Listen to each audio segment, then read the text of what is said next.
guys. I am Miss Babcock, a first grade teacher at Stewart Elementary. I am going to be reading the book Wonder on my Kindle because I had to download it to have it home so that I could read it, because at school is my copy and I'm reading it to my first graders every day. So if you want to follow along with me to read these few chapters, I'm starting on page 43. Lamb to the slaughter. Like a lamb to the slaughter, something that you might say about someone who goes somewhere calmly, not knowing that something unpleasant is going to happen to them. I Googled it last night. That's what I was thinking when Miss Petosa called my name, and suddenly it was my turn to talk. My name is August, I said. Yeah, I kinda mumbled it. What? Said someone. Can you speak up, honey? Said Mrs. Petosa. My name is August, I said louder, forcing myself to look up. I have a sister named Via and a dog named Daisy. And that's it. Wonderful, said Miss Petosa. Anyone have any questions for August? No one said anything. Okay, you're next, said Miss Petosa to Jack. Wait, I have a question for August, said Julian, raising his hand. Why do you have that tiny braid in the back of your hair? Is that like a Padawan thing? I said. Yeah, I shrugged nodded. What's a Padawan thing? Said Miss Petosa, smiling at me. It's from Star Wars, answered Julian. A Padawan is a Jedi apprentice. Oh, interesting, answered Miss Petosa, looking at me. So are you into Star Wars, August? I guess, I nodded, not looking up because of what I really wanted. What I really wanted was to slide under my desk. What's your favorite character? Julian asked. I started maybe thinking it wasn't so bad. Jango Fett. What about Darth Sidious? He said. Do you like him? Okay, guys, you can talk about Star Wars stuff at recess, said Miss Petosa cheerfully. But let's keep going.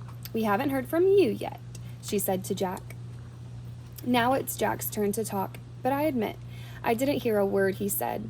Maybe no one got the Darth Sidious thing, and maybe Julian didn't mean anything at all.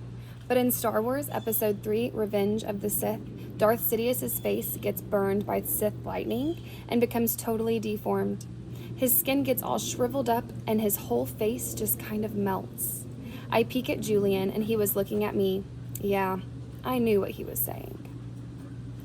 Choose kind. There was a lot of shuffling around when the bell rang and everybody got up to leave. I checked my schedule and it said my next class was English, room 321.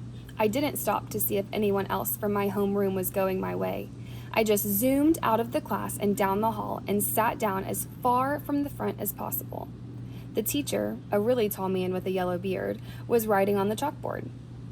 Kids came in laughing and talking in little groups, but I didn't look up. Basically, the same thing that happened in homeroom happened again. No one sat next to me except for Jack, who was joking around with some friends who weren't in our homeroom. I could tell Jack was the kind of kid that other kids like. He had a lot of friends. He made people laugh. When the second bell rang, everyone got quiet and the teacher turned around and faced us. He said his name was Mr. Brown, and then he started talking about what he would be doing this semester. At a certain point, somewhere between A Wrinkle in Time and Shin of the Sea, he noticed me, but I kept right on talking. I was mostly doodling in my notebook while he talked, but every once in a while, I would sneak a look at the other students. Charlotte was in my class, so were Julian and Henry. Miles wasn't. Mr. Brown had written on the chalkboard in big block letters, P-R-E-C-E-P-T. Okay, everybody write this down at the top of the very first page in your English notebook.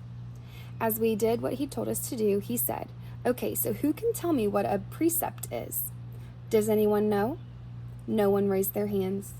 Mr. Brown smiled, nodded, and turned around to write on the chalkboard again. Precepts equals rules about really important things. Like a motto? Someone calls out. Like a motto, says Mr. Brown, nodding as he continued writing on the board. Like a famous quote, like a line from a fortune cookie. Any saying or ground rule that can motivate you. Basically, a precept is anything that helps guide us when making decisions about really important things. He wrote all of that on the chalkboard and then turned around and faced us. So what are some really important things? He asked us. A few kids raised their hands, and as he pointed at them, they gave their answers, which he wrote on the chalkboard in really, really sloppy handwriting. Rules, schoolwork, homework. What else? He said as he wrote, not even turning around. Just call things out. He wrote everything everyone called out. Family, parents, pets.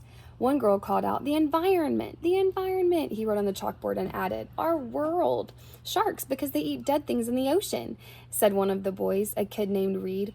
And Mr. Brown wrote down, sharks. Bees, seatbelts, recycling, friends. Okay, said Mr. Brown, writing all of those things down. He turned around when he finished writing to face us again. But no one named the most important thing of all. We looked at him, out of ideas. God? Said one kid. And I could tell that even though Mr. Brown wrote God down, that it wasn't the answer he was looking for. Without saying anything else, he wrote down, who we are. Who we are, he said, underlining each word as he said, who we are, us, right? What kind of people are we? What kind of person are you? Isn't that the most important thing of all? Isn't that the kind of question that should be asking ourselves all of the time? What kind of person am I? Did anyone happen to notice the plaque next to the door of this school? Anyone read what it says? Anyone? He looked around, but no one knew the answer. It says, know thyself, he said, smiling and nodding, and learning who you are is what you're here to do. I thought we were here to learn English, Jack cracked, which made everyone laugh. Oh, yeah, and that too, Mr. Brown answered, which I thought was very cool of him. He turned around and wrote in big, huge block letters that spread all the way across the chalkboard, Mr. Brown's September precept. When given the choice between being right or being kind, choose kind.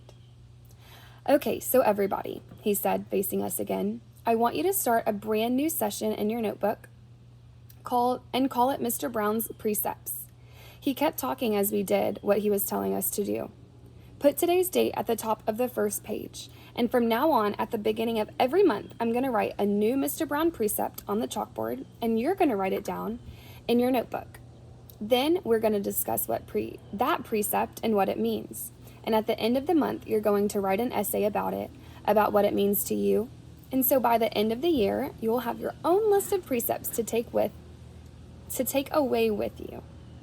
Over the summer, I ask all of my students to come up with their very own personal precept, write it on a postcard, and mail it to me wherever you go on your summer vacation. People really do that? Said one girl whose name I didn't know. Oh yeah, he answered. People really do that. I've had students send me new precepts years after they graduated from this school, actually. It's pretty amazing. He paused and stroked his beard. But anyway, next summer seems like a long way off, I know, he joked, which made us laugh. So everybody relax a bit while I take attendance. And then when we're finished with that, I'll start telling you about all the fun stuff we're going to be doing this year in English. He pointed to Jack as he said this, which was also funny, so we all laughed at that. As I wrote down Mr. Brown's September precept, I suddenly realized that I was going to like school, no matter what. Lunch. Via had warned me about lunch in middle school, so I guess I should have known that it would be hard. I just hadn't expected it to be this hard. Basically, all the kids from all of 5th grade classes poured into the cafeteria at the same time, talking loudly and bumping into one another while they ran to different tables. One of the lunchroom teachers said something about no seat saving allowed, but I didn't know what she meant. Maybe no one else did either, because just about everyone was saving seats for their friends. I tried to sit down at one table, but the kid in the next chair said, "Oh, sorry, but somebody else is sitting here." So I moved to an empty table and just waited for everyone to finish stampeding at the lunchroom teacher to tell us what to do next. As she turned, telling us the cafeteria rules, I looked around to see where Jack Will was sitting, but I didn't see him on my side of the room. Kids were still coming in as teachers started calling the first few tables to get their trays and stand up on line at the counter. Julian, Henry, and Miles were sitting at the table towards the back of the room. Mom had packed me a cheese sandwich, graham crackers, and a juice box, so I didn't need to stand in line when my table was called.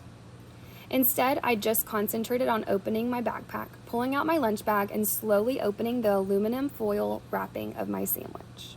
I could tell I was being stared at without even looking up.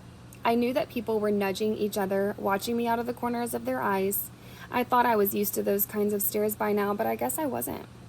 There was one table of girls that I knew were whispering about me because they were talking behind their hands. Their eyes, whispers, Their eyes and whispers kept bouncing over to me. I hate the way I eat. I know how weird it looks. I had surgery to fix my cleft palate when I was a baby, and then a second cleft surgery when I was 4, but I still have a hole in the roof of my mouth. And even though I had jaw alignment surgery a few years ago, I have to chew food in the front of my mouth. I didn't even realize how this looked until I was at a birthday party once, and one of the kids told the mom at the birthday boy that he didn't want to sit next to me because I was too messy with all of the food crumbs shooting out of my mouth.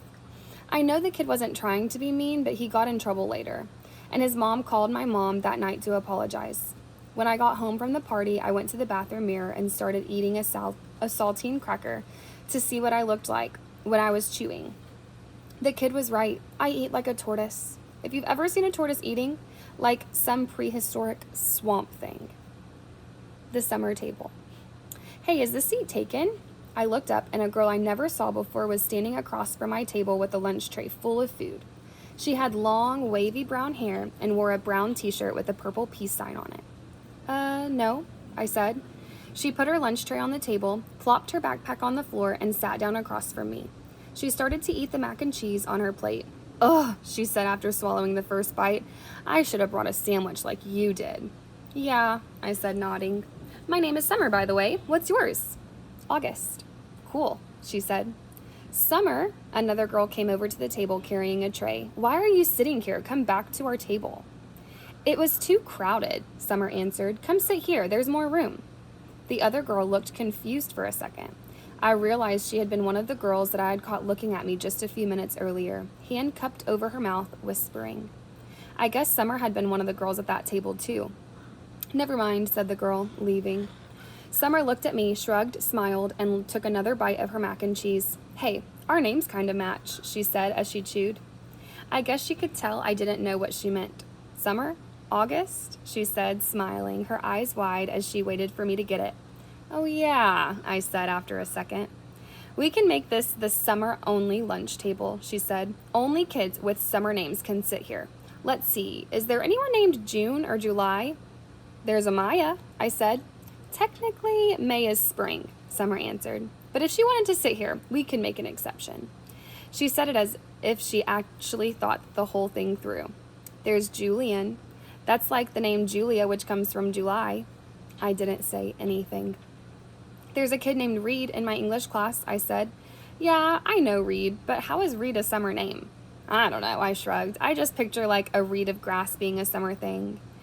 Yeah, okay, she nodded, pulling out her notebook, as Miss Petosa could sit here too. That kind of sounds like the word petal, which I think is a summer thing too. I have her for homeroom, I said. I have her for math, she answered, making a face. She started writing the list of names on the second to last page of her notebook. So, who else? She said. By the end of lunch, we had come up with a whole list of names of kids and teachers who could sit at our table if they wanted. Most of the names weren't actually summer names, but they were names that had some kind of connection to summer. I even found a way of making Jack Will's name work by pointing out that you could turn his name into a sentence about summer, like Jack will go to the beach, which Summer agreed would work fine. But if someone doesn't have a summer name and wants to sit with us, she said very seriously, we'll still tell them if they're nice, okay? Okay, I nodded, even if it's a winter name. Cool beans, she answered, giving me a thumbs up. Summer looked like her name. She had a tan and her eyes were green like a leaf. 1 to 10. Mom always had this habit of asking me how something felt on a scale of 1 to 10. It started after I had jaw surgery, which I couldn't talk because my mouth was wired shut. They had taken a piece of bone from my hip bone to insert into my chin to make it look more normal, so I was hurting in a lot of different places. Mom would point to one of my bandages, and I would hold up my finger to show her how much it was hurting. 1 meant a little bit, 10 meant so much. Then she would tell the doctor when he made his rounds what needing adjustments or things like that. Mom got very good at reading my mind sometimes. After that, we got into the habit of doing the 1 to 10 scale for anything that hurt. Like if I just had a plain old sore throat, she'd ask 1 to 10. I'd say 3 or whatever it was. When school was over, I went outside to meet Mom, who was waiting for me at the front entrance like all the other parents or babysitters. The first thing she said after hugging me was, "So how was it? 1 to 10? 5, I said, shrugging, which I could tell totally surprised her. Wow, she said quietly. That's even better than I hoped for. Are we picking Via up? Miranda's mother is picking her up today. Do you want me to carry your backpack, sweetness? We started walking through the crowd of kids and parents, most of whom were noticing me, secretly pointing me out to each other. I'm fine, I said. It looks too heavy, Augie. She started to take it from me. Mom, I said, pulling my backpack away from her.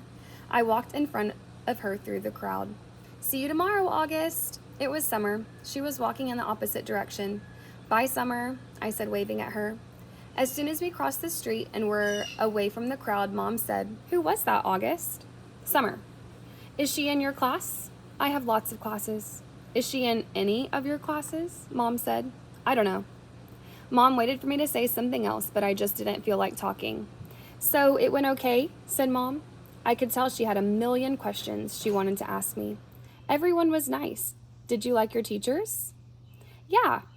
How about those kids you met last week? Were they nice? Fine. Jack hung out with me a lot. That's so great, sweetie. What about the boy Julian? I thought about that Darth Sidious comment. By now it felt like it had happened 100 years ago. He was okay, I said. And the blonde girl, what was her name? Charlotte. Mom, I said everyone was nice already. Okay, Mom answered. I honestly don't know why I was kind of mad at Mom, but I was. I crossed Amistfort Avenue, and she didn't say anything else until we turned onto our block. So, Mom said, how did you meet Summer, and if she wasn't in any of your classes? We sat together at lunch, I said. I started kicking a rock between my feet like it was a soccer ball, chasing it back and forth across the sidewalk. She seems very nice. Yeah, she is. She's very pretty, Mom said. Yeah, I know, I answered. We're kind of like Beauty and the Beast. I didn't wait to see Mom's reaction. I just started running down the sidewalk after the rock, which I had kicked as hard as I could in front of me. Thank you guys for reading with me all of my previous firsties. I hope you read along with me in your chapter books, and just want to give a quick shout out to PTO. Thank you for setting this up, and Samantha Martin specifically. This has been really great to read in my class with my first graders, and I hope that they're reading along at home as well. I can't wait to dive into conversations more about this book next week. But thank you for reading with me. See you later.